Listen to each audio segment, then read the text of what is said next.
બનાસકાંઠામાં છેલ્લા 24 કલાકથી સતત ભારે વરસાદ વરસી રહ્યો છે. સાથે ઉપરવાસના વરસાદથી ડેમોમાં પાણીની આવક પણ વધી છે, જેના કારણે ફરી એકવાર મેઘરાજાએ હાહાકાર મચાવ્યો છે. ઉપરવાસમાં ધોધમાર વરસાદ થતાં દાંતીવાડા ડેમમાં પાણીની આવક નોંધપાત્ર રીતે વધી છે. ડેમમાં 29,977 ક્યુસેકની આવક નોંધાઈ છે, જેના કારણે પાણીની સપાટી 589.90 ફૂટ સુધી પહોંચી છે. જેમાં ચિંતા સર્જતી વાત એ છે કે દિવસ દરમિયાન પણ પાણીની આવક વધુ થવાની સંભાવના છે.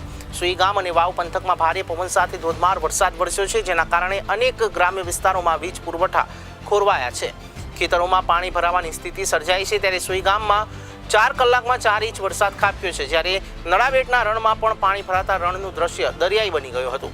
થરાદ પંથકમાં પણ તોફાની વરસાદ અને પવનના કારણે તબાહી જોવા મળી છે. માંગરોળ નજીકના સર્વિસ રોડ પર ઘૂંટણસમાં પાણી ભરાતા વાહન ચાલકો મુશ્કેલીમાં મુકાયા હતા. જોકે નવો બનેલો 4 લાઇન હાઈવે પણ પાણીમાં ગરકાવ થયો હતો, જેના કારણે વાહન ચાલકો રોંગ સાઈડ ચલાવવા મજબૂર બન્યા હતા. થરાદના આજાબાડા અને વામી નજીક ભારે પવનના કારણે વૃક્ષ ધરાશાયી થતા વાહન ચાલકો અને રાહદારીઓને મુશ્કેલીનો સામનો કરવો પડ્યો હતો. સારાંશ રૂપે સાબરકાંઠા જિલ્લામાં વરસાદી તોફાન ફરી એકવાર ત્રાટક્યું છે. તંત્રએ એલર્ટ પર રહીને પરિસ્થિતિનું નિરીક્ષણ કર્યું છે. ત્યારે લોકોને સલામત સ્થળે રહેવા અને અફવા ન ફેલાવવાની અપીલ પણ કરવામાં આવી છે.